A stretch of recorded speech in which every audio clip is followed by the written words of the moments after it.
భాగంలో మనం ప్రవేశించబోతా ఉన్నాం.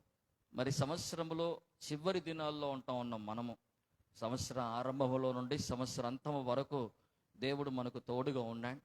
ఆ లేఖన భాగంలో మీరు చదివితే ప్రసంగి గ్రంథం 7వ అధ్యాయం 8వ వచనంలో మనం చూస్తే లేఖన భాగంలో వాక్యం మనకు సెలవిస్తోంది, కార్య ఆరంభము కంటే కార్య అంతం ఏంటి చెప్పండి, మేలు అని. కార్య ఆరంభము కంటే కార్య అంతము మేలని దేవుని లేఖన భాగాల్లో మనకు సెలవిస్తోంది. ఒక సంవత్సరాన్ని మనం ఎంత ఘనముగా, ఎంత ప్రార్థన పూర్వకంగా, ఎంత అట్టహాసంగా, ఎంత ఉత్తేజంగా ఒక సంవత్సరాన్ని ప్రారంభిస్తామో ఒక సంవత్సరాన్ని కూడా మనం అంత ఘనంగానే ముగించాలి. దేవుడికి స్తోత్రం చెప్పండి, హల్లెలూయా.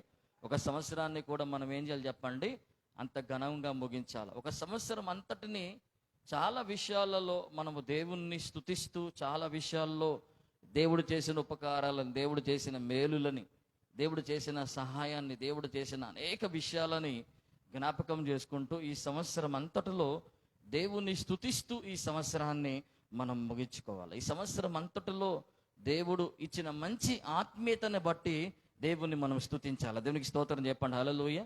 మొట్టమొదటిగా ఈ సంవత్సరం అంతటిలో ఏదైనా స్తుతించాల్సింది, దేవుణ్ణి కృతజ్ఞతలు చెల్లించాల్సింది, లేకపోతే దేవుణ్ణి ఏదైనా ఒక విషయాల్లో గణపరచాల్సింది ఒక సంవత్సరం అంతట్లో మొట్టమొదటిగా ఏది ఉంచుకోవాలంటే ఆత్మీయత. ఏంటి చెప్పండి, ఆత్మీయత. దేవుడి సంవత్సర కాలం అంతట్లో ఎంతో మంచి ఆత్మీయతను మనకిచ్చాడు. ఎంతో మంచి చక్కటి ప్రార్థన జీవితాన్ని, ఎంతో దేవుని సన్నిధిలో గడిపే సమయాన్ని, దేవుని సన్నిధిలో ఈ సంవత్సరం అంతా ఆయన సన్నిధిలో గడిపే అవకాశాన్ని, ప్రార్థించే అవకాశాన్ని, బైబిల్ చదువుకునే అవకాశాన్ని, ఆయనతో సహవాసం చేసే అవకాశాన్ని దేవుడిచ్చాడు. కాబట్టి మంచి ఆత్మీయతను బట్టి మనం ఏం చేయాలి చెప్పండి, దేవుడిచ్చిన ఆ మంచి ఆత్మీయతను బట్టి మనం ఏం చేయాలి చెప్పండి, దేవుణ్ణి మనం స్తుతించాలి. ఆ ఆత్మీయత ఎంత చక్కగా శోధనలో పడిపోకుండా, ఆపదల్లో పడిపోకుండా, కీడుల్లో పడిపోకుండా, అపవాది శోధనలో పడిపోకుండా, వాని ఉరిలో పడిపోకుండా ఆ ఆత్మీయత ఎంత బలంగా మనల్ని సంవత్సర కాలం అంతట్లో నడిపించిందో, దేవుడిచ్చిన మంచి ఆత్మీయతను బట్టి ముందుగా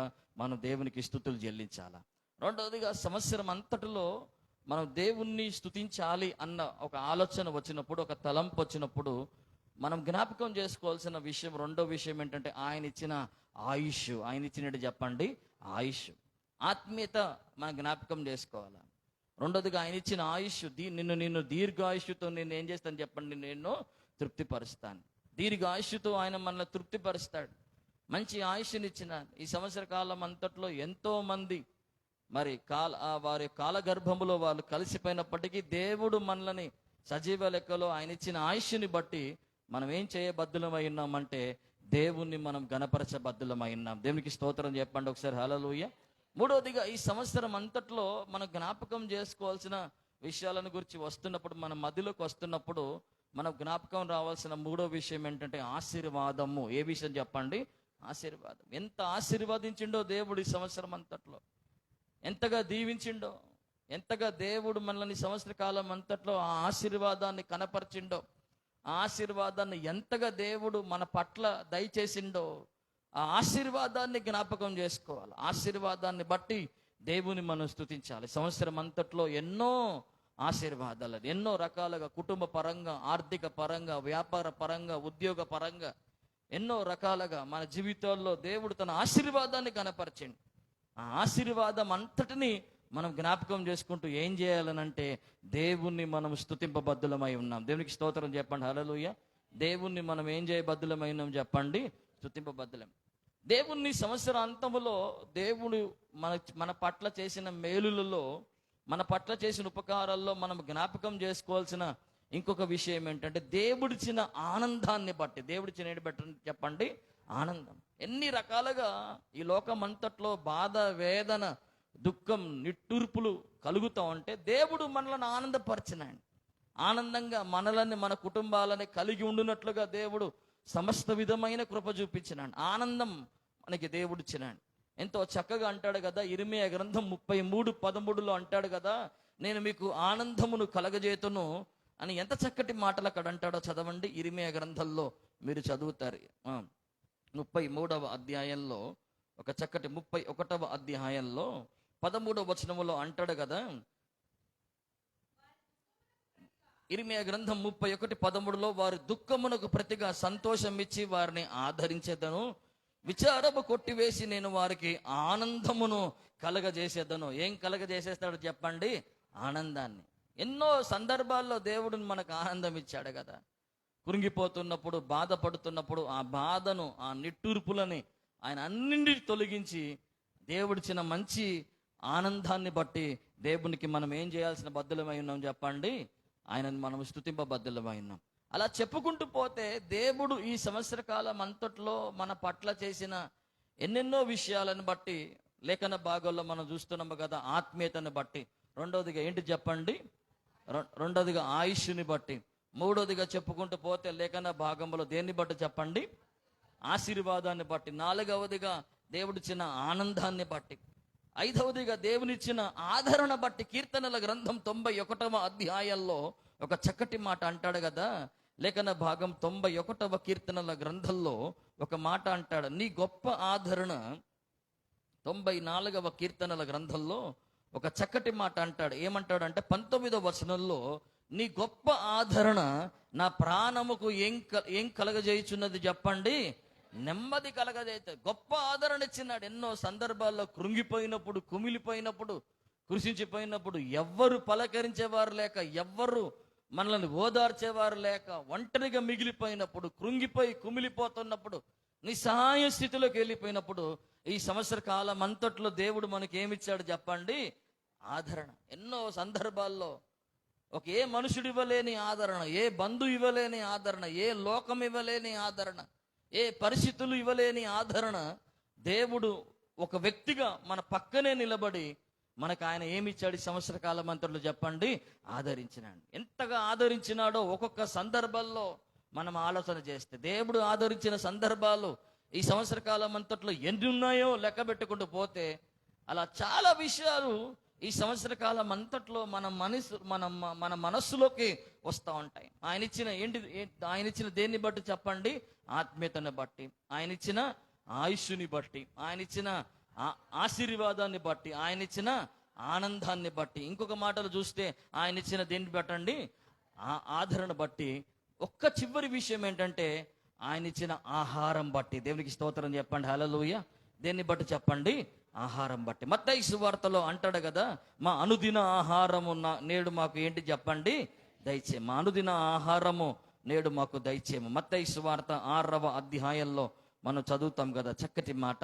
అక్కడ మా అనుదిన ఆహారము నేడు మాకు ఏంటి చెప్పండి? దయచేయము. మా అనుదిన ఆహారం నేడు మాకు దయచేయమని దేవుని లేఖన భాగములో ఎంత చక్కటి మాట. 6వ అధ్యాయం 11వ వచనములో మా అనుదిన ఆహారం నేడు మాకు దయచేయం. ఆహారం ఈ సంవత్సర కాలం అంతట్లో దేవుడిచ్చినాడు. ఈ సంవత్సర కాలం అంతట్లో దేవుడిచ్చిన మంచి ఆహారం బట్టి దేవునికే మనం ఏం చేయబద్ధులమై ఉన్నాం, ఏం చెల్లింపబద్ధులమై ఉన్నామంటే కృతజ్ఞతాస్తుతులు చెల్లింపబద్ధులమై ఉన్నాం. దేవునికి స్తోత్రం చెప్పండి ఒకసారి. హల్లెలూయా. దేవునికి మహిమ చెల్లిద్దాం. హల్లెలూయా. ఈ ఉదయకాల సమయంలో సంవత్సరాంత కృతజ్ఞత ఆదివారపు ఆరాధన, థ్యాంక్స్ గివింగ్ సండే అని మనం దీన్ని పెట్టుకున్నాం. ఏం చెల్లించాలని సంఘంగా మనమంతా ఈ కూడికను మనం జరిగించుకుంటున్నాం. సంఘం అంతా చాలా మంది వాళ్ళు రావాలా, చాలా మంది రాలేకపోయారు. కృతజ్ఞతలు అందరం కలిసి సంఘం అంతా మనం చెల్లిద్దామని అనుకున్నాం. ఎందుకని ఈ యొక్క ప్రత్యేక కూడికకి ఉన్న ఉద్దేశం ఏంటిది? ఈ కూడిక యొక్క ముఖ్య ఉద్దేశం ఏంటంటే దేవుడు మన పట్ల ఎన్నెన్నో మేలులు చేశాడు. 103 కీర్తనలో మనము బైబిల్ పాఠంలో చదివాం కదా. ఎన్నో మేలులు చేశాడు, ఎన్నో ఉపకారాలు చేశాడు, ఎన్నెన్నో విషయాల్లో దేవుడు ఎంతో సహాయాన్ని చేశాడు. కాబట్టి ఆ మేలులన్నిటిని మర్చిపోకుండా, ఆ ఉపకారాలన్నిటిని మర్చిపోకుండా మన ప్రాణముతో యెహోవాను సన్నుతించాలా, మన అంతరంగములో ఉన్న సమస్తము ఆయన పరిశుద్ధ నామాన్ని సన్నుతించాలని కీర్తనకారుడు ఈ 103వ కీర్తనలో రాసిన ఈ అధ్యాయముని బట్టి దేవుణ్ణి మనము స్తుతులు చెల్లింపబద్ధులమైనామని దేవుని వాక్యం ఈ రోజున మనతో మాట్లాడుతూ ఉంది. దేవునికి స్తోత్రం చెప్పండి. హల్లెలూయా. ప్రభు నామానికి మహిమ చెల్లించండి. హల్లెలూయా. సంవత్సరాంతమున మనము దేవుణ్ణి స్తుతించవలసిన ఒక 5 విషయాలు నేను మీకు చెప్తాను. మొట్టమొదటి విషయం ఆది కాండము 48వ అధ్యాయం 15వ వచనం. ఆది కాండము 48వ అధ్యాయం 15వ వచనంలో సంవత్సరాంతములో మనం ఉన్నాం. ఇంకొక 2 దినాల్లో ఈ సంవత్సరం మనం ముగించుకోబోతున్నాం. ఈ సంవత్సరాన్ని ముగించుకొని నూతన సంవత్సరంలోకి మనం నడిపించబడబోతుండగా దేవుడి సంవత్సరం అంతట్లో ఎన్నో కార్యాలు, ఎన్నో మేలులు, ఎన్నో ఉపకారములను మన పట్ల ప్రభు జరిగించి ఉన్నాడు. ఈ ఉపకారాలన్నిటిని తలస్తున్నప్పుడు ఒక సంవత్సరాంతం అంతటిలో మనము స్తుతించవలసిన విషయాలు, జ్ఞాపకం చేసుకోవాల్సిన విషయాలను గురించి లేఖన భాగం చెబుతున్నప్పుడు ఆదికాండము 45వ అధ్యాయం 15వ వచనములో వాక్యం రాయబడుతుంది. అతడు యోసేపును దీవించి, ఆదికాండము 48వ అధ్యాయం 15వ వచనం, అతడు యోసేపును దీవించి, నా పితరులైన అబ్రహాము ఇస్సాకులు ఎవని ఎదుట నడుచుచుండునో ఆ దేవుడు నేను పుట్టినది మొదలుకొని నేటి వరకు ఎవడు నన్ను పోషించెనో ఆ దేవుడు. సంవత్సరాంతములో మనము కృతజ్ఞతలు చెల్లించవలసిన విషయం, సంవత్సరాంతములో దేవుణ్ణి స్తుతింపవలసిన విషయాలలో మొట్టమొదటి విషయం ఏంటంటే ఇంతవరకు పోషించిన దేవునికి మనం స్తోత్రం చెల్లించాలి. దేవునికి స్తోత్రం చెప్పండి. హల్లెలూయా. యాకోబు అంటా ఉన్నాడు అక్కడ, ఇంకా కొద్ది నిమిషం, ఇంకా దాదాపుగా తన కుమారుడు యోసేపు దొరికాడని యాకోబుకి తెలిసింది. యోసేపు వస్తాడు, యాకోబు దగ్గరికి యోసేపు వస్తాడు. వచ్చిన తర్వాత యోసేపుని యాకోబు దీవిస్తూ పలుకుతున్న ఒక అద్భుతమైన మాట ఏంటంటే, తన కుమారుడు దూరం అయిపోతాడు. కరువు ప్రాంతాల్లో వాళ్ళు ఉంటారు, ఐగుప్తుకి చాలా దూరదేశంలో వారు ఉండిపోతారు. అయినా కానీ ఇక్కడ యాకోబు చెబుతున్న చక్కటి మాట ఏంటంటే, నేను పుట్టినది మొదలుకొని నేటి వరకు ఎవరు నన్ను పోషించేనో. దేవునికి స్తోత్రం చెప్పండి. హల్లెలూయా. పుట్టినది మొదలుకొని నేటి వరకు ఏంటి చెప్పండి, ఎవరు నన్ను పోషించను. ఈరోజున ఈ సంవత్సరాంతములో మనము జ్ఞాపకం చేసుకోవాల్సిన విషయం, దేవుణ్ణి మనం స్తుతించవలసిన విషయం ఏంటంటే, ఇంతవరకు పోషించిన దేవుణ్ణి మనం స్తుతించాలి. దేవునికి స్తోత్రం చెప్పండి. హల్లెలూయా. యాకోబు ఒక చక్కటి మాట అంటున్నాడు, నేటి వరకు. ఎప్పటి వరకు అట చెప్పండి? ఎప్పటి నుండి పోషిస్తున్నాడట యాకోబుని? ఎప్పటి నుండి పోషిస్తున్నాడట చెప్పండి? పుట్టినది మొదలుకొని నేటి వరకు యాకోబు ఏం చేయబడుతున్నాడట? దేవుని చేత ఏం చేయబడుతున్నాడని చెప్పండి? ప్రతి నిత్యం, ప్రతి సందర్భం, ప్రతి పరిస్థితుల్లో యాకోబు ఎవరి చేత ఏం చేయబడుతున్నారు చెప్పండి? పోషింపబడుతున్నారు. కుమారుడు దూరం అయిపోయినా, సొంత కుమారులు తండ్రిని పట్టించుకోకపోయినా, దేవుడు మాత్రం యాకోబుని అనునిత్యం ప్రతి సందర్భంలో యాకోబుని దేవుడు ఏం చేస్తున్నాడు చెప్పండి? పోషిస్తున్నాడు. అట్లాగే కదా దేవుడు మనల్ని పోషించింది. దేవునికి స్తోత్రం చెప్పండి. హల్లెలూయా. అలాగే దేవుడు మన కుటుంబాలను పోషించినాడు. అలాగే మన కుటుంబాలని సంవత్సరం అంతా దేవుడు పోషించినాడు.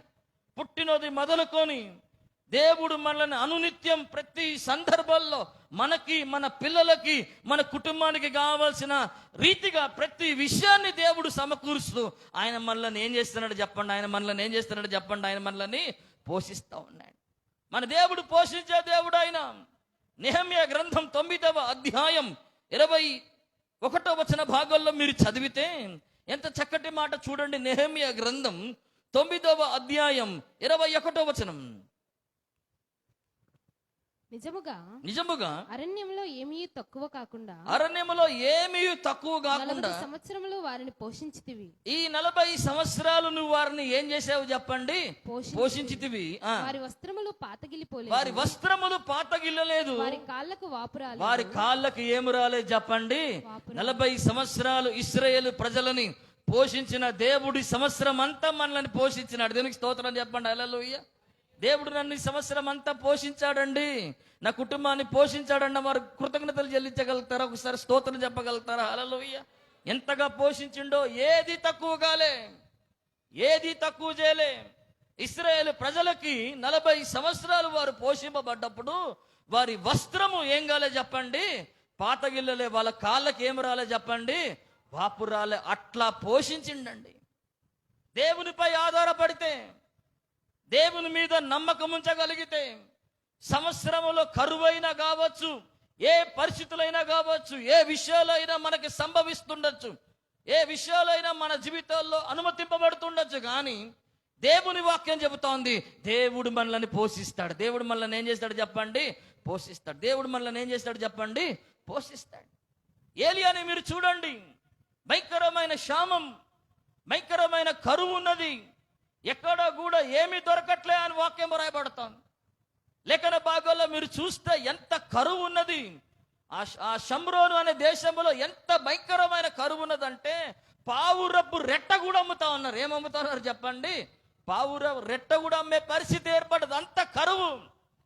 అట్లాంటి కరువులో ఏలియాతో దేవుడు చెప్తున్న మాట, చక్కటి మాట. మొదటి రాజుల గ్రంథం 17వ అధ్యాయం 9వ వచనములో, ఒక విధవరాలు దగ్గరికి వెళ్ళు, ఆమె నిన్ను పోషిస్తది అని ఏలియాతో దేవుడు చెప్పిన మాట. మొదటి రాజుల గ్రంథం 17వ అధ్యాయం 9వ వచనం. నిన్ను పోషించుటకు అచ్చటనున్న ఒక విధవరాలికి నేను సెలవిచ్చితిని. అచ్చటనున్న ఒక విధవరాలికి ఏం చేస్తాను చెప్పండి? నేను ఆజ్ఞాపిస్తాను. ఏలియా ఎట్లా పోషింపబడ్డాడు? కాకోలముల చేత పోషింపబడ్డాడు ఏలియా. నీళ్లు కావాలన్నప్పుడు నీళ్లు ద్వారా, ఆహారం కావాలన్నప్పుడు కాకోలముల ద్వారా. ఏలియా కరువు ప్రాంతం అంతట్లో ఎట్లా పోషింపబడ్డాడో ఈ సంవత్సరంలో కొనుకోసార్లు అట్లా మనం పోషింపబడలేదా? కొనుకోసార్లు దేవుడు మనకు ఆహారం ఇవ్వలేదా?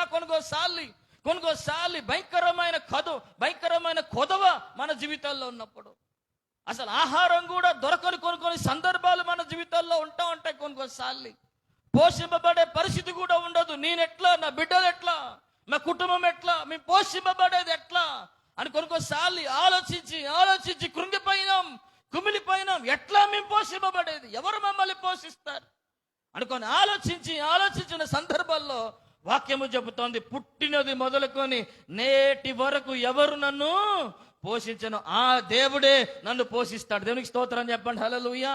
దేవునికి స్తోత్రం చెప్పండి ఒకసారి, హల్లెలూయా. దేవుడు మనల్ని పోషించాడు. లేఖన భాగాల్లో మీరు చదవండి, 81వ కీర్తనల గ్రంథం 16వ వచనములో, అతి శ్రేష్టమైన గోధుమలతో నేను మిమ్మల్ని ఏం చేస్తాను చెప్పండి? నేను మిమ్మల్ని పోషించేదను. దేవుని లేఖన భాగాల్లో కొండ తేనెతో నేను మిమ్మల్ని ఏం చేస్తాను చెప్పండి? తృప్తిపరుస్తాను. 81వ కీర్తనల గ్రంథం 16వ వచన భాగాల్లో చదవండి. లేఖన భాగాల్లో చక్కటి మాట, అతి శ్రేష్టమైన గోధుమలతో నేను వారిని ఏం చేస్తాను చెప్పండి? పోషించేదను. కొండ తేనెతో వారిని ఏం చేస్తాను చెప్పండి? వారిని తృప్తిపరుస్తాను. అతి శ్రేష్టమైన గోధుమలతో ఆయన మనల్ని పోషిస్తాడట. దేవునికి స్తోత్రం చెప్పండి, హల్లెలూయా. ఎంత పోషించాడో దేవుడు, ఎంత కాపాడినాడో, ఎంతగా ఆహారం ఇచ్చాడో. అందుకే చెప్తా ఉన్నా కదా, నేను చెప్పిన 7 మాటలు చాలా ఈజీగా తీసేసుకుంటా ఉంటాం మనం. మొట్టగా ఉపద్ఘాతాల్లో కొన్ని విషయాలు నేను మీకు చెప్పాను. అవి అనుభవంలోకి వచ్చినప్పుడు, అవి మనం అనుభవించినప్పుడు ఆ 7 విషయాలు ఎంత అద్భుతంగా మన జీవితాల్లో అనిపిస్తాయో ఆ 7 విషయాలు. పోషింపబడటం అనేది దేవుని యొక్క ఉన్నత సహాయానికి గుర్తు. దేవునికి స్తోత్రం చెప్పండి, హల్లెలూయా. దేవుని యొక్క అద్భుత కార్యానికి గుర్తు. ఎట్లా పోషింపబడ్డాడు ఏలియా? తొట్టిలో పిండి ఏం కాలే చెప్పండి, బుడ్డిలో నూనె ఏం కాలే చెప్పండి. ఎక్కడ తొట్టిలో పిండి తక్కువ కాలే, బుడ్డిలో నూనె ఎక్కడ తగ్గిపోకుండా, తక్కువ కాకుండా ఎట్లా ఏలియా పోషించాడో అట్లా దేవుడు మనల్ని పోషించాడు. దేవునికి స్తోత్రం చెప్పండి, హల్లెలూయా. ద్వితోపదేశ కాండం 2:7 అంటాడు కదా, నేను మీకు ఏది తక్కువ కాదు. దేవునికి స్తోత్రం చెప్పండి, హల్లెలూయా. మీకు ఏది కూడా ఏంటి చెప్పండి? తక్కువ కాదు. దేవుడు పోషించడం ప్రారంభిస్తే, దేవుడు మనల్ని పోషించడం ప్రారంభిస్తే, దేవుడు ఆహారం ఇవ్వటం ప్రారంభిస్తే, శ్రద్ధ చూపటం ప్రారంభిస్తే, మనకేం కావాలో ఆలోచించడం ప్రారంభిస్తే, వాక్యము రాయబడుతోంది, నీ దేవుడైన యెహోవా నీకు తోడై ఉన్నాడు, ఆయన నీకు ఏది కూడా ఏం చేయడు చెప్పండి? తక్కువ చేయడు. పోషించినాడు ఆయన. అందుకని ఈ సంవత్సర కాలం అంతట్లో మీరు గుర్తుపెట్టుకోండి, ఈ 2024లో ఎంతగా పోషించినాడో 2025లో కూడా అంతకంటే ఎక్కువగా పోషిస్తాడు. దేవునికి స్తోత్రం చెప్పండి, హల్లెలూయా. అంతకంటే ఎక్కువగా ఏం చేయగలుగుతాడు చెప్పండి? పోషిస్తాడు. కానీ విచారించబాకండి, చింతపడబాకండి అంటున్నాడు. ఆకాశ పక్షులను చూడండి. మత్తయి సువార్త 6వ అధ్యాయం 26వ వచనములో, ఆకాశ పక్షులను చూడండి, అవి విత్తవు, అవి కోయవు, కొట్లలో కూర్చుకొనవు. చదవండి. అయినను మీ పరలోకపు తండ్రి వాటిని పోషించుచున్నాడు. వాటిని ఏం చేయుచున్నాడు చెప్పండి? ఆకాశ పక్షులు అవి విత్తవు, అవి కోయవు, అవి కోట్లల్లో సమకూర్చుకొనవు. మీ పరలోకపు తండ్రి వాటిని ఏం చేస్తున్నాడు చెప్పండి? పోషిస్తున్నాడు. ఇంకొక చక్కటి మాట అంటాడు, మీరు వాటికంటే శ్రేష్ఠులు కదా. దేవునికి స్తోత్రం చెప్పండి. హల్లెలూయా. వాటికంటే ఏంటి చెప్పండి? మీరు శ్రేష్ఠులు. అంతకంటే ఎక్కువ పోషిస్తాడు. ఆకాశ పక్షులనే పోషించిన దేవుడు నిన్ను పోషించడా అని ప్రభు అడుగుతూ ఉన్నాడు ఈ రోజున. లేఖన భాగాల్లో చదవండి. లూకాసు సువార్త 12వ అధ్యాయం 24వ వచన భాగాల్లో మీరు చదవండి. లూకాసు సువార్త 12వ అధ్యాయం. కాకులను గురించి విచారించి చూడుడి, అవి విత్తవు కోయవు, వారికి గరిస లేదు, పొట్టు లేదు, ఆయనను దేవుడు వాటిని ఏం చేయుచున్నాడు చెప్పండి? పోషిస్తున్నాడు. ఆధారము లేని వాటినే పోషిస్తూ ఉన్నాడు. దేవుని ఆధారం చేసుకున్న వాడిని దేవుడు పోషించడా చెప్పండి? దేవుడు తప్పకుండా పోషిస్తాడు. దేవునికి స్తోత్రం చెప్పండి. హల్లెలూయా. అయితే ఈ సంవత్సరాంతములో ఈ రోజున మనం ఏ విషయాన్ని బట్టి దేవునికి మనం కృతజ్ఞతాస్తుతులు చెల్లింపాలి? ఏ విషయాన్ని బట్టి దేవుని స్తుతించాలి? ఏ విషయాన్ని బట్టి దేవుణ్ణి ఘనపరచాలి ఈ సంవత్సరాంతములు అంటే ఇంతవరకు పోషించిన దేవునికి స్తోత్రం చెప్పండి. హల్లెలూయా. ఇంతవరకు ఏం చేసిన దేవుని చెప్పండి? అందుకని ఒక చక్కటి పాట పాడుతూ ఉంటాం కదా. స్తుతి పాడుటకే బ్రతికించిన జీవనదాతవు నీవేనయ్యా. స్తుతి పాడుటకే బ్రతికించిన జీవనదాతవు నీవేనయ్యా. ఇన్నాళ్ళుగా నన్ను పోషించిన తల్లివలే నన్ను ఓదార్చిన నీ ప్రేమ నాపై ఎన్నడు మారదు యేసయ్యా. నీ ప్రేమ నాపై ఎన్నడు మారదు యేసయ్యా. జీవిత కాలమంతా ఆధారం నీవేనయ్యా. నా జీవిత కాలమంతా ఆధారం నీవేనయ్యా. ఇంతకాలం దేవుడు మనల్ని ఏం చేశాడో చెప్పండి? పోషించాడు. ఆ పోషించిన విధానం ఒక్కసారి జ్ఞాపకం చేసుకుంటూ కృతజ్ఞత చేత నింపబడి దేవుణ్ణి స్తుతింపబద్ధులమై ఉన్నాం. రెండవదిగా ఈ సంవత్సరాంతములో దేవుణ్ణి స్తుతించవలసిన రెండవ కారణం యోషువ గ్రంథం 14వ అధ్యాయం 10వ వచనములో యాకోబు అనుభవాన్ని మీకు చెప్పాను. రెండవ అనుభవం కాలేబు అనుభవం చూడండి. యోషువ గ్రంథం 14వ అధ్యాయం 10వ వచనాన్ని చదవండి. యెహోవా చెప్పినట్లు యెహోవా మోషేకు ఆ మాట సెలవిచ్చినప్పటి నుండి ఇశ్రాయేలీయులు అరణ్యములో నడచిన ఈ 45 ఏండ్లు ఆయన నన్ను సజీవునిగా కాపాడి ఉన్నాడు. ఇదిగో నేనిప్పుడు 80 ఏండ్ల వాడను. దేవునికి స్తోత్రం చెప్పండి. హల్లెలూయా. ఎన్ని ఏండ్ల వాడట చెప్పండి? ఎన్ని ఏండ్ల వాడట చెప్పండి? చెప్పండి. ఎన్ని ఏళ్ల వాడట చెప్పండి? 80 ఏండ్ల వాడట.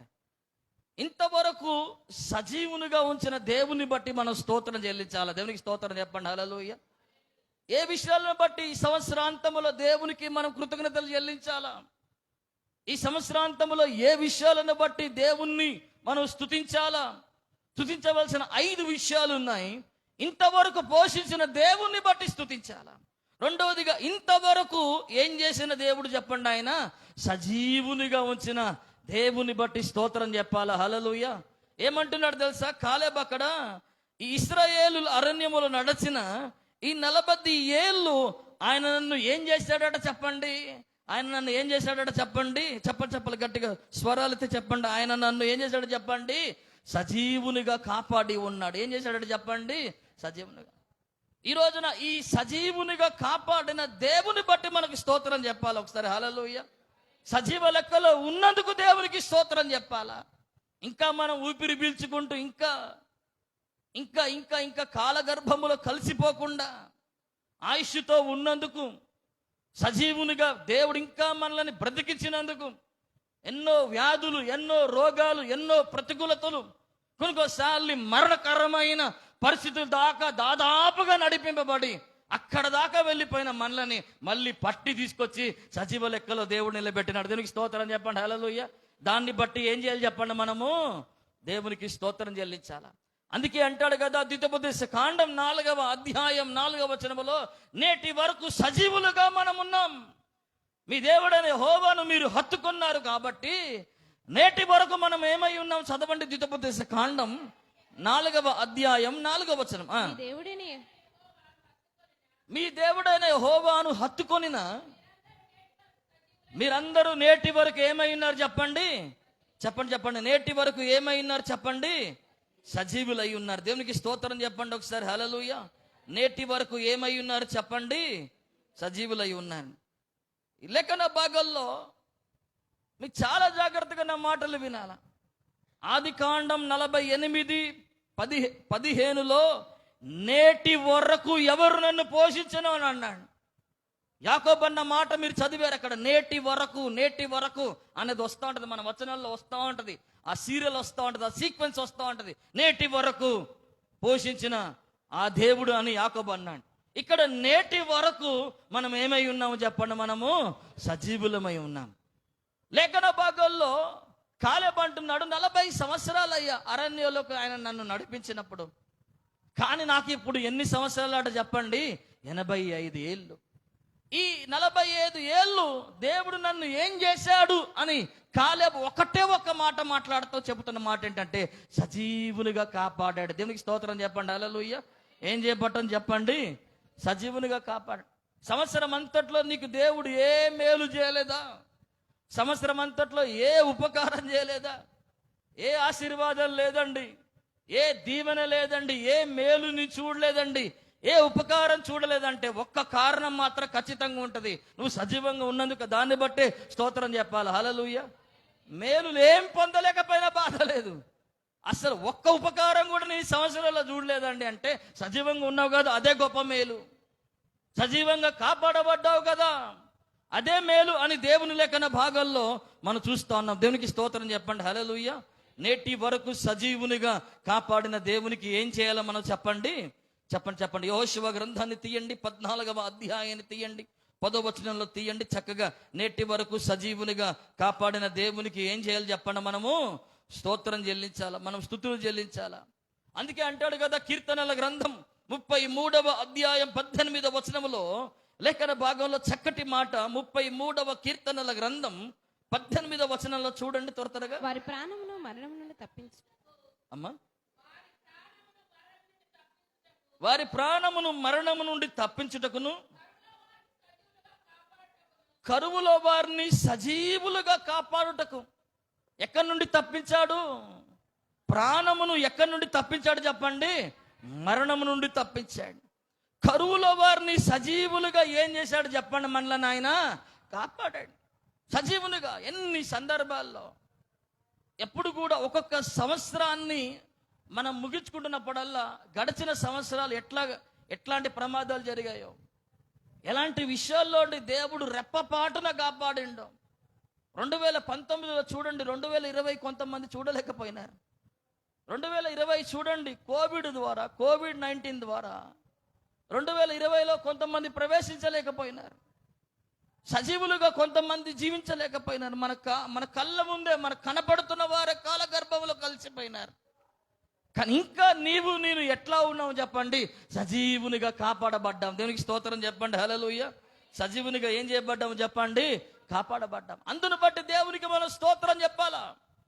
యెషయా 33:18లో అంటాడు కదా, సజీవులే నిన్ను స్తుతించుచున్నారు అంటాడు. చదవండి యెషయా గ్రంథం 33వ అధ్యాయం 19వ వచనాన్ని చదవండి. నాగరికము లేని అజ్ఞమును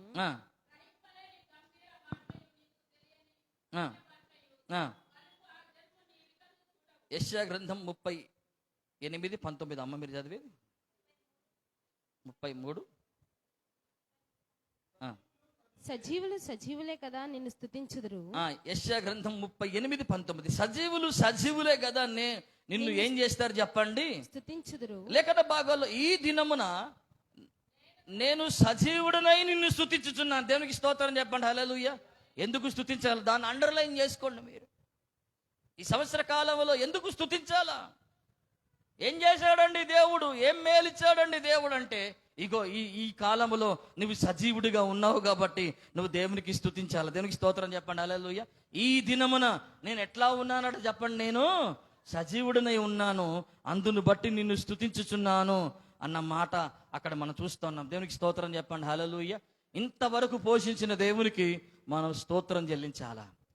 ఇంతవరకు సజీవ లెక్కలో మనల్ని నుంచిన దేవునికి మనం స్తుతులు చెల్లించాలా, మనం కృతజ్ఞతలు చెల్లించాలా.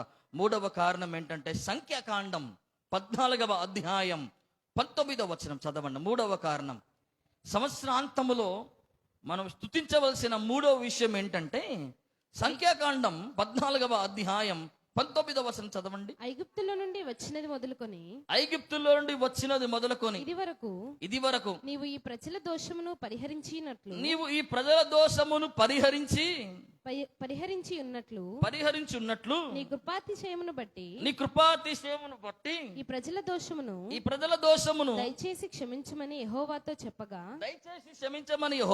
చెప్పగా, యెహోవా నీ మాట చొప్పున నేను క్షమించి ఉన్నాను. దేవునికి స్తోత్రం చెప్పండి. హల్లెలూయా. లేఖన భాగాల్లో ఒక చక్కటి అనుభవం, మోషేతో దేవుడు మాట్లాడుతున్న ఒక సందర్భాన్ని మనం చూస్తున్నప్పుడు మోషే చెప్తున్న మాట, ఐగుప్తుల్లోండి వచ్చినది మొదలుకొని ఇది వరకు నీవు ఈ ప్రజల దోషమును పరిహరించినట్లు నీ కృపాతిశయమును బట్టి ఈ ప్రజల దోషమును దయచేసి ఏం చేయమంటాడు చెప్పండి? క్షమించమని యెహోవాతో చెప్పగా, యెహోవా ఆ ఒక చక్కటి మాట అంటా ఉన్నాడు, నీ మాట చొప్పున నేనేం చేసి ఉన్నాను చెప్పండి? క్షమించి ఉన్నాను. ఈ సంవత్సరాంతంలో దేవుణ్ణి మనం స్తుతించవలసిన మూడో విషయములు ఏంటంటే, ఇంతవరకు మనం చేసిన ప్రతి పాపాన్ని దేవుడు క్షమించినందుకు మనం స్తోత్రం చెప్పాలి. దేవునికి స్తోత్రం చెప్పండి. హల్లెలూయా. ఇంతవరకు ఏం చేసినందుకు మనం దేవునికి స్తోత్రం చెప్పాలి చెప్పండి? క్షమించినందుకు. దేవుడు మన పాపాలన్నిటిని ఇంతవరకు ఆయన క్షమించినాడు కాబట్టి ప్రజల దోషాలని పరిహరించినట్లుగా ఐగుప్తు మొదలుకొని ఇప్పటిదాకా ప్రజలు ఎన్ని పాపాలు చేశారో, ఎన్ని దోషాలు చేశారో, ఎన్ని అతిక్రమములు చేశారో, ఎంత తిరుగుబాటు చేశారో, ఎంత విరోధంగా ప్రవర్తించారో, వారి పాపాలన్నీ ఒక్కసారి పరిహరించినట్లుగా వారిని క్షమించాయా అని మోషే దేవుని దగ్గర అడిగినప్పుడు దేవుడు చెప్పిన మాట, నీ మాట చొప్పున నేను వారిని ఏం చేయించున్నాను చెప్పండి? క్షమిస్తున్నాను. ఇంతవరకు ఈ సంవత్సర కాలం అంతట్లో ఎన్నో అపరాధాలు తెలియకుండానో తెలుసో తెలియకనో ఏదో ఒక రకంగా, ఏదో ఒక పొరపాట్లో, ఏదో దేవుణ్ణి ఆయుష్కరమైన ఏదో ఒక పాపం, దేవుని బాధ పెట్టిన ఏదో ఒక దోషం, ఏదో ఒక అతిక్రమం మనలో ఉండొచ్చు. దేవుడు వాటన్నిటిని పట్టించుకోకుండా ఆయన మన పాపాలన్నిటిని ఏం చేశాడు చెప్పండి? ఆయన క్షమించాడు. యోనా అంటాడు కదా, యోనా ఎందుకయ్యా నువ్వు అంతగానం వెళ్ళిపోయి దేవుని మాట తిరస్కరించి నినివేకి వెళ్ళమంటే తర్షీషుకి ఎందుకు పోయినావంటే, ఆ ఓడలో నుండి ఆ చాప మింగిన తర్వాత బయటికి పడవేయబడ్డ తర్వాత యోనా చెప్తున్న మాట, యోనా గ్రంథం 4:2లో యోనా అంటాడు, దేవుడు కనికరం గలవాడు, దేవుడు పాపాలని ఆయన పరిహరించేవాడు, ఆయన దేవుని లెక్కన భాగాలు ఆయన కటాక్షం గలవాడు, ఆయన క్షమించేవాడు, ఆయన మన్నించేవాడు. కాబట్టే నేను తర్షీషుకు బారిపోయిన అంటాడు. చదవండి అక్కడ యోనా గ్రంథం తీయండి, 4వ అధ్యాయం తీయండి. యెహోవా నేను నా దేశమందుండగా ఇట్లు జరుగునని నేను అనుకుంటుని కదా, అందువలననే నీవు కటాక్షమును జాలియును బహుశాంతమును అత్యంత కృపయు గల దేవుడవై ఉండి పశ్చాత్తాపపడి కీడు చేయక మానుదువని నేను తెలుసుకొని దానికి ముందుగానే తర్షీషునకు పారిపోతుని. తెలుసుకొని ముందే తర్షీషుకి ఏం చేశాడు చెప్పండి? దేవుడు ఎట్లాంటి వాడో తెలిసిపోయింది యోనాకి. నువ్వు కటాక్షం గలవాడవు, నువ్వు కనికరం గలవాడవు, నువ్వు కీడు చేయకుండా పశ్చాత్తాపడేవాడు కాబట్టి అది ముందే తెలుసుకొని నీ తర్షీషుకి వెళ్ళిపోయినాయా అని యోనా చెప్తున్న మాటలు మనకు అర్థం అవుతుంది. అంటే దేవుడు మనల్ని ఏ పరిస్థితుల్లో అయినా, ఏ విషయాన్ని బట్టి అయినా ఆయన మనల్ని ఏం చేసేవాడు చెప్పండి? ఆయన క్షమించేవాడు. అందుకని లేఖన భాగంలో రాయబడుతుంది, ఆయన క్షమించినట్టుగా ఎవరు క్షమించలేరట. ఒక వ్యక్తి పాపాలని పరిహరించినట్లుగా, దేవుణ్ణి మన పాపాలను క్షమించినట్లుగా అట్లాంటి దేవుడు ఎవరు ఉన్నారా, ఆయనకి సమానుడైన వారెవరు ఉన్నాడా అని మీకా 7వ అధ్యాయం 18వ వచనములో మీకా అంటాడు కదా. మీకా గ్రంథం 7వ అధ్యాయం 18వ వచనాన్ని చదవండి దయచేసి. తన స్వాస్థ్యములో శేషించిన వారి దోషమును పరిహరించి, తన స్వాస్థ్యములో శేషించిన వారి దోషమును పరిహరించి, వారు చేసిన అతిక్రమముల విషయమై, వారు చేసిన అతిక్రమముల విషయమై వారిని క్షమించు దేవుడవైన నీతో, వారి క్షమించు దేవుడవైన నీతో సముడైన దేవుడున్నాడా, సమానుడైన దేవుడెవరైనా ఉన్నాడా? ఒక వ్యక్తిని క్షమించే దేవుడు క్షమించినట్టుగా సమానుడైన దేవుడు ఎవరైనా ఉన్నాడా? ఎవరు లేరయ్యా. అంతగా నువ్వు క్షమించే దేవుడు, అంతగా మన్నించే దేవుడు, అంతగా కనికరించే దేవుడు, అంతగా కొనుగోసార్లు అతిక్రమాలు చేసిన, దోషములు చేసిన, కొనుగోసార్లు కీడు చేయకుండా, కొనుగోసార్లు శిక్ష రాకుండా, కొనుగోసార్లు మనల్ని తన జాలితో తన దయతో మనల్ని చూసి, కొనుగోసార్లు మనల్ని ఏం చేశాడు దేవుడు చెప్పండి? క్షమించేసినాడు. నా ప్రైవేట్ క్షమాపణ పొందుకొని మనము ఎన్నో సందర్భాల్లో ఈ సంవత్సర కాలం అంతట్లో దేవుని క్షమాపణ ఎన్ని సందర్భాల్లో మనం పొందుకున్నాము. అందుకని ఇంతవరకు మొట్టమొదటిగా గుర్తుపెట్టుకోవాల్సిన మాట, ఇంతవరకు పోషించిన దేవునికి మనం ఏం చేయాలి చెప్పండి? స్తోత్రం చెప్పాలా. రెండవదిగా ఇంతవరకు సజీవునిగా ఉంచిన దేవునికి స్తోత్రం చెప్పాలా. మూడవదిగా లేఖన భాగములో ఇంతవరకు మన ప్రతి పాపాన్ని క్షమించుచున్న దేవునికి ఏం చేయాలి చెప్పండి? మనము స్తోత్రం చెప్పాలా. అందుకే కదా లేఖన భాగంలో దానియేలు గ్రంథం 9వ అధ్యాయం 19వ వచనంలో ఎంత చక్కటి మాట ఉంటుందో చదవండి అక్కడ దయచేసి. దానియేలు గ్రంథం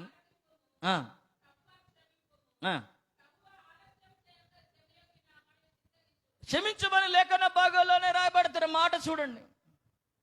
క్షమిస్తా ఉన్నాడు దేవుడు. ఎన్ని సందర్భాల్లో, ఎన్ని పర్యాయాల్లో ఈ సంవత్సర కాలం అంతట్లో దేవుడు ఎంత క్షమాపణ మనకిచ్చినాడో, ఆ క్షమాపణతో నింపబడిన వారమై దేవుని మనం ఏం చేయాలి చెప్పండి? మనము స్తుతించాల్సిన వారమై ఉంటాం. 4వ కారణం ఏంటంటే లేఖన భాగాల్లో చూడండి. యెహోషువ గ్రంథం 14వ అధ్యాయం 11వ వచనాన్ని చదవండి. యెహోషువ గ్రంథం. మోషే నన్ను పంపినవాడు పంపిన నాడు నాకెంత బలమో, పంపిన నాడు నాకు ఎంత బలమో, నేటి వరకు నాకంత బలము, నేటి వరకు కూడా నాకేంటి చెప్పండి? అంత బలం. దేవుణ్ణి ఈ సంవత్సరాంతములో మనం స్తుతించవలసిన ఒక 5 విషయాలు మీకు చెప్తా ఉన్నాను. ఇంతవరకు పోషించిన దేవునికి మన స్తుతులు చెల్లించాలా. ఇంతవరకు చెప్పండి, ఇంతవరకు సజీవునిగా ఉంచిన దేవునికి స్తోత్రం చెప్పాలా. ఇంతవరకు మన ప్రతి పాపాన్ని క్షమించిన దేవునికి స్తోత్రం చెప్పాలా, స్తుతులు చెల్లించాలా. 4వదిగా లేఖన భాగాల్లో చూస్తున్నాము కదా, అదే యెహోషువ గ్రంథం 14వ అధ్యాయం 11వ వచనములో ఇంతవరకు బలమునిచ్చిన దేవునికి మనము స్తుతించాల్సిన వారమైన దేవునికి స్తోత్రం చెప్పండి. హల్లెలూయా. ఏం చెల్లించాల్సిన వారమో చెప్పండి? మోషే నన్ను పంపినప్పుడు నాకెంత బలమో, నేటి వరకు ఏంటి చెప్పండి? అంత బలం. ఈ లోకములో ఒక క్రైస్తవ విశ్వాసిగా మన ఆత్మీయ జీవితాన్ని మనం కలిగి ఉండాలా, దాన్ని చక్కగా కొనసాగించాలంటే బలము కావాలి. మనకేం కావాలో చెప్పండి? బలము కావాలి. బలము లేకుండా ఆత్మీయ ప్రయాణాన్ని బలంగా మనం కొనసాగించలేం. సమస్యలని దాటలేం, శ్రమలని దాటలేం, కష్టాలను దాటలేం, ఇరుకులని దాటలేం, ఇబ్బందులను మనం దాటలేం. ఈ సంవత్సర కాలం అంతట్లో అనేకమైన వాటిని మనం దాటామంటే తెలియని ఒక బలము ఎక్కడో మన మీద ఉన్నది. దేవునికి స్తోత్రం చెప్పండి. హల్లెలూయా. ఆ బలం ఎక్కడో మనల్ని నింపింది. ఆ బలం మనల్ని ఏం చేసింది సంవత్సరం అంతా చెప్పండి? ఎంత కష్టమైన పరిస్థితి అయినా, ఎంత క్లిష్టమైనదైనా, ఎంత కఠినమైనదైనా దాంట్లో నిలబడేటట్టుగా చేసింది. దేవునికి స్తోత్రం చెప్పండి. హల్లెలూయా. అందులో నిలదొక్కున్నట్లుగా చేసింది, అందులో నడిపించింది మనల్ని, అందులో ముందుకు తీసుకెళ్ళింది మనల్ని. అక్కడే ఆగిపోకుండా, అక్కడే నిలిచిపోకుండా ఈ సంవత్సరములో ఒక డ్రైవింగ్ ఫోర్స్గా దేవుని బలం మనల్ని నింపింది. దేవునికి స్తోత్రం చెప్పండి. హల్లెలూయా. అందుకే కాలేబ్ అంటాడు కదా, మోషే నన్ను పంపినప్పుడు నాకెంత బలమో, నేటి వరకు ఏంటి చెప్పండి? అట్లుందా? బలం ఉందా చెప్పండి మనకి? సంవత్సరం ప్రారంభించినప్పుడు చాలా బలం ఉంటుంది. సంవత్సరం అంతంకి వచ్చే కల్లా అనేకమైన సమస్యలు, అనేకమైన కష్టాలు వచ్చే కల్లా బలహీనులం అయిపోయినట్టుగా, బలం లేని వారం అయిపోయినట్టుగా అయిపోతూ ఉంటుంది కదా మన జీవితం. ఎక్కడో బలహీనులుగా మారిపోయాం. ప్రార్థనలో బలహీనం, విశ్వాసంలో బలహీనం అయిపోయినాం, ఆత్మీయ జీవితంలో బలహీనం అయిపోయినాం, భక్తి జీవితంలో బలహీనం అయిపోతూ మనం వస్తూ ఉంటాం. కానీ అట్లాంటి బలహీనం కాకోకుండా నీవు ఇంకా ఒక బలవంతుడుగానే ఉన్నావంటే అది దేవుని కృప ద్వారానే. దేవునికి స్తోత్రం చెప్పండి. హల్లెలూయా. నేటి వరకు ఏంటంటే చెప్పండి, నాకు అంత బలం. ఎక్కడ బలం తగ్గిపోలే. కాలేబులో ఆత్మీయ జీవితంలో కూడా ఎక్కడ ఈ సంవత్సరంలో ఎక్కడ నీకు బలం తగ్గకోకుండా దేవుడు చేసినాడు. అందుకే అంటాడు కదా 84:5-6 కీర్తనలు 84వ అధ్యాయం 5వ వచనం 6వ వచనములో దేవుని లేఖన భాగంలో రాయబడుతోంది కదా, వారు బాకాలోయల బడి దాటుచు దానిని జలమయముగా చేసెదరు. చదవండి. నీ వలన బలమునందు మనుష్యులు ధన్యులు.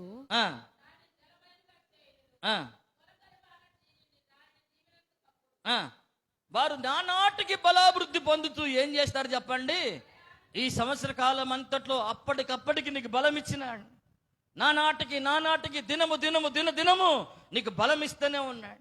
నీ ప్రయాణం ఎక్కడ ఆగిపోలే, నీ ప్రయాణం ఎక్కడ నిలిచిపోలే. నీ ప్రయాణంలో దేవుడు తోడై ఉండి నీకు ఏమేమి ఇస్తా ఉన్నాడు, నానాటికి నీకు ఏమి ఇస్తా ఉన్నాడు చెప్పండి.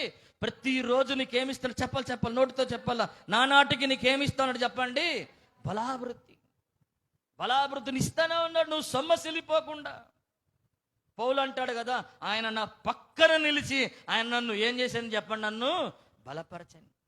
29వ కీర్తన 11 అంటాడు కదా, యెహోవా వలన బలము పొందు మనుషులు ఏంటాడు చెప్పండి, ధన్యులు. 29వ కీర్తనల గ్రంథం, ఆయన తన ప్రజలకి బలం ఇచ్చును. ఆయన తన ప్రజలకి ఏమిచ్చును చెప్పండి, సమాధానం ఇచ్చును. బలం ఇస్తా ఉన్నాడు దేవుడు. ప్రతి సమస్యని, ప్రతి ప్రతికూలతను ఎట్లా హ్యాండిల్ చేయాలో, ఎట్లా జయించాలో, వాటిని ఏ రీతిగా పరిష్కరించుకోవాలో, ఏ రీతిగా వాటిని ఎదుర్కోవాలో దేవుడు బలం ఇస్తా ఉన్నాడు సంవత్సరం అంతట్లో. అందును బట్టి దేవుడిచ్చిన బలం అంతటిని బట్టి దేవునికి మనం ఏం చేయబద్దులమై ఉన్నాం చెప్పండి, దేవునికి ఏం చేయబద్దులమై ఉన్నాం చెప్పండి, మనము స్తుతింపబద్దులమై ఉన్నాం. దేవుడిస్తున్న బలాన్ని బట్టి స్తుతించాలి మనం.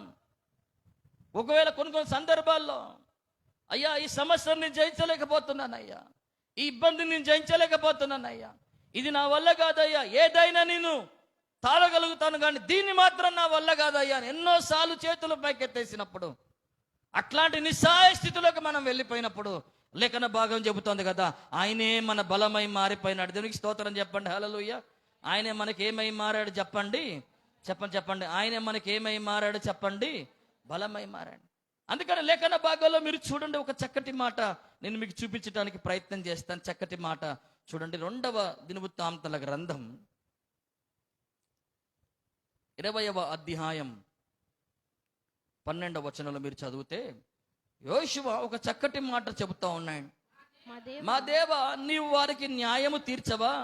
మా మీదికి వచ్చు ఈ గొప్ప సైన్యముతో యుద్ధము చేయుటకు మాకేంటి చెప్పండి, మాకు శక్తి చాలు. కొన్నిసార్లు మన జీవితంలో కూడా శక్తి లేకుండా అయిపోయింది, పోరాటానికి బలము లేకుండా అయిపోయింది. ఎన్నో సమస్యలతో పోరాడుంటాం. కొన్నిసార్లు దురాత్మ సమూహములతో, ఆర్థిక సమస్యలతో, ఆరోగ్య సమస్యలతో, కుటుంబ సమస్యలతో, వ్యక్తిగత సమస్యలతో, ఎన్నో సమస్యలతో ఈ సంవత్సరం అంతా మనం పోరాడి ఉంటాం. ఎక్కడొచ్చింది వాటిని జయించే బలం? ఎక్కడి నుండి వచ్చింది వాటిని ఎదుర్కోగలిగే బలం? అంటే అది దేవుని దగ్గర నుండే వచ్చింది. ఎక్కడి నుండి వచ్చింది చెప్పండి? అది దేవుని దగ్గర నుండి వచ్చింది. దేవుని దగ్గర నుండి ఒక బలం వచ్చింది మనకి. అందుకని వాటిని మనం ఏం చేయగలిగాం చెప్పండి, మనము జయించగలిగాం. ఆ బలం ఇచ్చిన దేవునికి ఈ ఉదయకాల సమయంలో మనం ఏం చేయబద్దులమై ఉన్నామంటే మనం స్తుతింపబద్దులమై ఉన్నాం. దేవునికి స్తోత్రం చెప్పండి. హల్లెలూయా. ఇంతవరకు చెప్పండి, ఇంతవరకు పోషించిన దేవునికి స్తుతించాల్సిన వారమైన. రెండవదిగా, ఇంతవరకు సజీవునిగా ఉంచిన దేవునికి స్తోత్రం చెప్పాలా. ఇంతవరకు మన పాపాలను క్షమించిన దేవునికి స్తోత్రం చెప్పాలా. ఇంతవరకు బలమిచ్చి మనల్ని నడిపించిన దేవునికి స్తోత్రం చెప్పాలా. హల్లెలూయా. చివరి కారణం ఏంటంటే చదవండి, 2వ దినవృత్తాంతాల గ్రంథం 32వ అధ్యాయం 22వ వచనం. చివరి కారణం 2వ దినవృత్తాంతాల గ్రంథం 32వ అధ్యాయం 22వ వచనం. ఈ ప్రకారం యెహోవా హిజ్కియాను, యెరూషలేము కాపరస్తులను అష్షూరు రాజైన సన్హెరీబు చేతుల నుండి, అందరి చేతుల నుండి రక్షించి అన్ని వైపుల వారిని కాపాడినందున దేవునికి స్తోత్రం చెప్పండి. హల్లెలూయా. చిట్ట చివరిగా సంవత్సరాంతములో దేవునికి కృతజ్ఞత చెల్లించవలసిన 5వ విషయం, చిట్ట చివరి విషయం ఏంటంటే, ఇంతవరకు అన్ని వైపుల నుండి కాపాడిన దేవునికి స్తోత్రం చెప్పాలి. హల్లెలూయా. ఎన్ని వైపులు కాపాడాడో చెప్పండి, చదవండి. ఎన్ని వైపులు కాపాడాడో చెప్పండి. ఎందరి చేతుల్లో ఉండి రక్షించాడట చెప్పండి. ఎందరి చేతుల్లో ఉండి రక్షించాడట చదవండి. అక్కడ లేఖన భాగములో 22వ వచన భాగంలో చూస్తే, అందరి చేతుల్లో ఉండి రక్షించి, అందరి చేతుల్లో ఉండి ఏంటి చెప్పండి, రక్షించి, అందరి చేతుల్లో ఉండి కాపాడి, అన్ని వైపుల నుండి దేవుడు ఏం చేశాడు చెప్పండి, మనల్ని కాపాడుతా ఉన్నాడు. ఈ సంవత్సర కాలం అంతట్లో ఆశ్చర్యకరంగా, అద్భుతకరంగా అన్ని వైపుల్లో దేవుడు మనల్ని కాపాడినాడు. దేవునికి స్తోత్రం చెప్పండి. హల్లెలూయా. అందరి చేతుల్లో నుండి మనల్ని రక్షించినాడు. రక్షించినందుకు, కాపాడినందుకు నువ్వేం చేయాలో తెలుసా? ఈ చివరి సంవత్సరాంతంలో 2 రోజులు ఉన్నాయి. కొంతమంది ఎక్కడ లేని భక్తంతో వస్తూ ఉంటుంది 31వ తారీఖు. 2 రోజులే ఉన్నాయి. ఈ 2 రోజుల్లో కొంత సమయమైనా దేవుని దగ్గరకు వచ్చి ప్రార్థన చేయి. ఎన్ని దిక్కుల్లో ఉండి దేవుడు నిన్ను కాపాడినాడు. ఎన్ని దిక్కులు చెప్పండి, ఎన్ని వైపులు చెప్పండి, ఎన్ని వైపులు చెప్పండి. అసలు ఏ వైపున చూసినా దేవుడు నిన్ను కాపాడుతానే ఉన్నాడు. దేవునికి స్తోత్రం చెప్పండి. హల్లెలూయా. ఏ దిక్కులో చూసినా దేవుడు నిన్ను ఏం చేస్తే వస్తా ఉన్నాడు చెప్పండి. తన భద్రత, తన క్షేమం, తన కాపుదల ఎప్పుడు అనునిత్యం నీకు ఇస్తానే వస్తా ఉన్నాడు. అందును బట్టి నువ్వు ఏం చేయబద్దులు అయినావు తెలుసా? ఒక్క దిక్కున కాపాడినందుకు కాదు, ఒక్కరి చేతుల్లోండి రక్షించినందుకు కాదు. ఈ ఉదయకాల సమయంలో, ఈ సంవత్సరాంతములో మనం దేవుణ్ణి స్తుతింపబద్దులమై. ఎందుకు తెలుసా? ఒక్కరి చేతుల్లోండి రక్షించినందుకు కాదు. ఎంతమంది చేతుల్లో నుండి చదవండి. అక్కడ ఎంతమంది చేతులు చెప్పండి. ఎందరి చేతుల్లో నుండి చదవండి. అందరి చేతుల్లో నుండి. ఈ సంవత్సరాంతంలో ఎందుకండి దేవుని అంత ప్రాముఖ్యం? థ్యాంక్స్ గివింగ్ సండే పెద్ద పోస్టర్ పెట్టినావు సందీప్ అన్న. నిన్నటి దినమనే పెద్ద వాట్సాప్లో పెద్ద ఫైల్ చేసి పెట్టినావు, థ్యాంక్స్ గివింగ్ సండే సర్వీస్ అని పెద్ద పోస్టర్ పెట్టి, మెసేజ్ బై పాస్టర్ సందీప్ అని పెద్ద ఫైల్ పెట్టి అందరినీ వాట్సాప్ గ్రూప్లో అప్లోడ్ చేసినాం. ఎందుకన్నా అనుకుంటున్న చాలా మంది. ఎందుకు తెలుసా? అన్ని వైపుల నుండి కాపాడిన దేవునికి మనం స్తోత్రం చెల్లించడానికి. హల్లెలూయా. అన్ని వైపుల్లో దేవుడు ఏం చేశాడు చెప్పండి? కాపాడాడు. ఎందుకంటే ఈ రోజున దేవుని వాక్య భాగములో అన్ని వైపుల్లో ఒక వ్యక్తికి ఏం లేదు తెలుసా? క్షేమం లేదండి. ఎక్కడ చేసిన క్రాంతి, ఇంత ముందు అంటా ఉన్నారు కదా, క్రాంతి సాక్ష్యాలు చెబుతూ మధ్యరాత్రి 1 గంటకి 1:30కు వస్తూ ఉన్నాం. 1:30కు వస్తూ ఉన్నాం. కొనుకోసార్లు మన ప్రయాణాలు, కొనుకోసార్లు మనం వెళ్ళిపోతున్నప్పుడు, ఒంటరిగా మిగిలిపోతున్నప్పుడు ఎట్లాంటి ప్రయాణాలు చేస్తూ ఉంటామో, ఎట్లా వెళ్తూ ఉంటామో, ఏ ప్రయాణాల్లో ఏ మార్గాల్లో వెళ్ళిపోతూ ఉంటామో మనకు తెలియదు. కానీ అన్ని వైపుల్లో ఉండి దేవుడు మనల్ని ఏం చేస్తూ ఉన్నాడు చెప్పండి? అన్ని వైపుల నుండి దేవుడు ఏం చేస్తాడు చెప్పండి? కాపాడుతా ఉన్నాడు. అనునిత్యం కాపాడుతూ ఉన్నాడు.